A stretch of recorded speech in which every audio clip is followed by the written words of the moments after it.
In a bold and provocative display of power, China's military is escalating its presence near Taiwan, raising questions about its ultimate intentions. Over the past 24 hours, Taiwan's defense ministry reported the detection of 92 Chinese naval ships and 47 military aircraft operating in an expanded zone that extends beyond Taiwan's perimeter into the broader Pacific Ocean. The formation of Chinese forces resembles two strategic walls, one circling Taiwan and another breaching the first island chain, a critical line of defense that stretches from Japan through Taiwan and the Philippines. The message is clear. Beijing intends to dominate the Taiwan Strait and challenge the international status quo. Taiwanese officials have labeled the maneuvers as training exercises, but their scope and intensity suggest more than routine drills. Analysts note that such operations could rapidly escalate into fire drills or, worse, an outright conflict.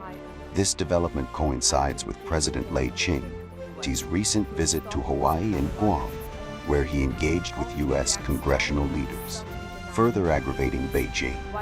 The breach of the first island chain marks a significant shift in China's military strategy, suggesting that Beijing is not merely focused on Taiwan, but is also signaling its ability to challenge U.S. dominance in the Pacific. The first island chain has long served as a defensive barrier against Chinese expansion. By crossing it, China is flexing its ability to project power far beyond its traditional sphere of influence. This escalation raises critical questions about Washington's response.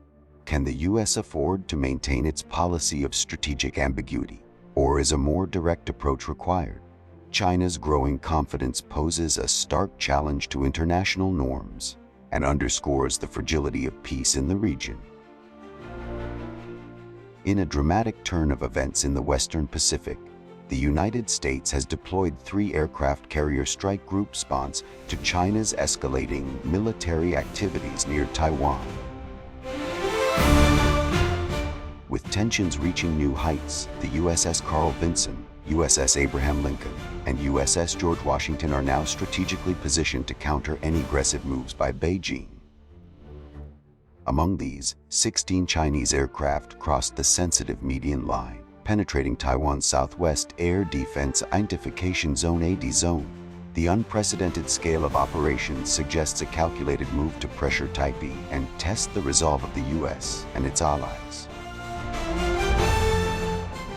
At the same time, Beijing has declared restricted airspace zones in the East China Sea near Zhejiang and Fujian, further heightening regional alertness.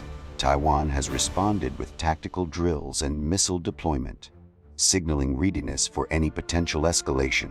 In response to the threat from the Chinese Navy,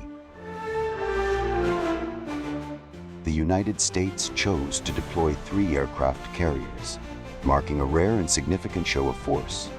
The USS Carl Vinson is conducting exercises in the Philippine Sea east of Taiwan, including carrier-based flight operations and replenishment exercises.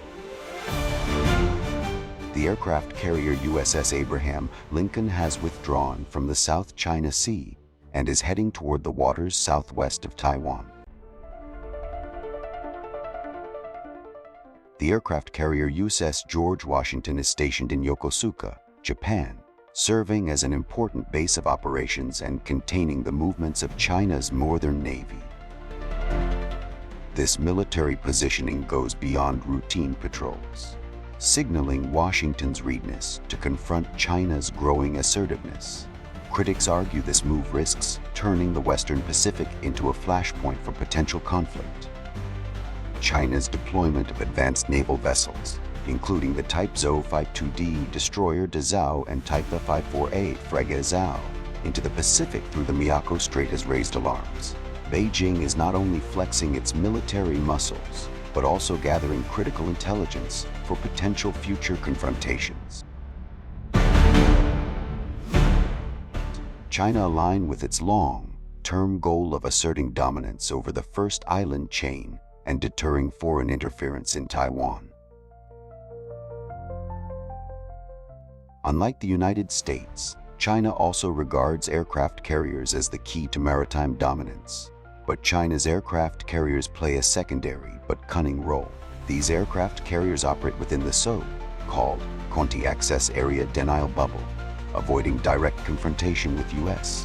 naval power and instead serving as intimidation tools within the first island chain. China hopes to use supersonic anti-ship missile systems, drones and surveillance networks to create a nearly impenetrable barrier that would force U.S. aircraft carriers to keep a distance, undermining traditional notions of U.S. naval power projection. This strategy flipped the script on naval warfare. China does not need to confront the U.S. Navy head-on. The Chinese hope to keep the Americans at a far enough distance to achieve the goal of allowing Taiwan to surrender without a fight. The U.S. strategy is to project force through 3 Nimitz-class aircraft carriers. China's Liaoning and Shandong are mainly refurbished and imitated, while the Soviet Navy's Marshal Kuznetsov-class aircraft carriers are relatively outdated. The 3rd and 4th aircraft carriers that the Chinese are about to build are still designed to be conventionally powered.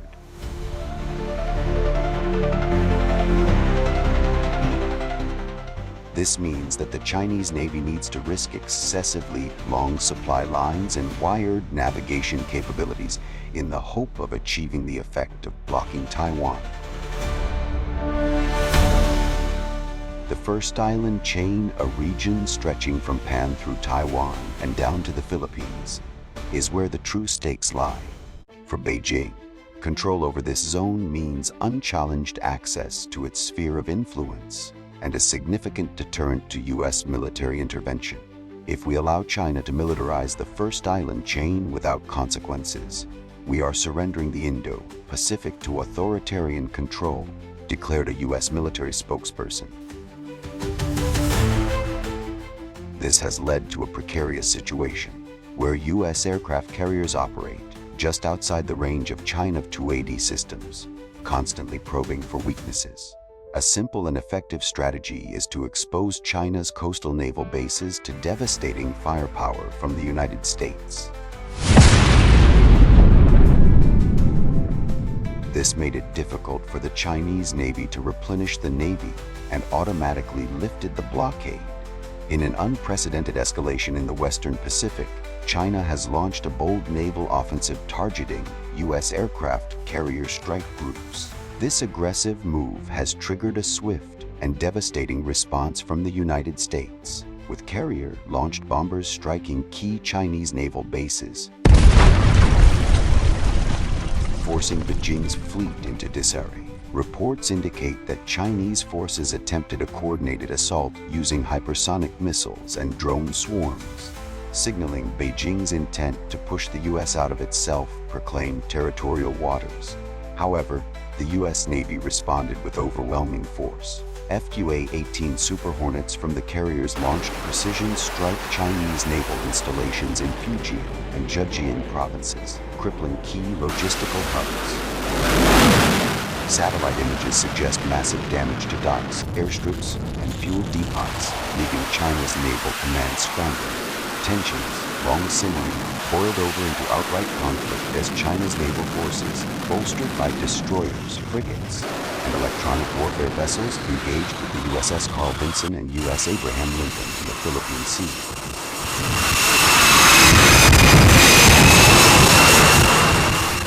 The USS Carl Vinson, a symbol of U.S. naval might, moves into the Indo-Pacific theater armed with the cutting-edge F-35 fighter jets.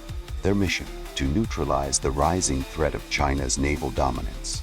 The F-35, with its unmatched stealth and strike capabilities, threatens to disrupt Beijing's naval ambitions. F-35 streaking across the Chinese fleet, targeting Chinese destroyers with surgical precision. The most shocking development came as the People's Liberation Army Navy's much-touted Shandong aircraft carrier retreated under relentless pressure. According to unconfirmed reports, the Shandong suffered critical damage from missile strikes launched by U.S. forces, effectively neutralizing its combat capabilities. Analysts suggest this marks a devastating setback for China's ambitions to project power beyond the first island chain. The dismantling of the Shandong Task Group has forced Chinese commanders to scatter their fleet into smaller, vulnerable formations, losing the cohesion necessary for effective operations. Meanwhile, Taiwan remains on high alert as both sides continue to deploy forces dangerously close to its territory. Regional allies, including Japan and Australia, have expressed support for U.S. actions, but fear that the conflict could spiral into a full-scale war involving multiple nations. Computers show that there's a probability of up to 73% that the U.S. fleet can effectively break the blockade and deployment of the Chinese Navy after effectively raiding the naval bases along the Chinese coast while controlling the losses of its own aircraft. But among them, there is also a chilling situation, and that is Taiwan's loyalty. Even today, as many as 1/3 of the people in Taiwan want to be reunited with China and oppose U.S. interference. This makes U.S. military analysts worry whether Taiwan will surrender without a fight under China's huge pressure, or even launch a revolution on the island to overthrow the existing Taiwanese independence-leaning government. If this happens, if Beijing pressures Taiwan into submission, the repercussions could paralyze operations across the first and second island chains. Taiwan's direct surrender would be the ultimate weapon to shatter the United States' naval dominance in the Indo-Pacific region. If Taiwan opens its ports to allow Chinese ships to take refuge and resupply on site during the Sino-U.S. aircraft carrier war, even if we deploy 3 aircraft carriers, it will still be difficult to win in the end. This is why Trump has always refused to commit to defending Taiwan, although the United States has always been Taiwan's unswerving protector.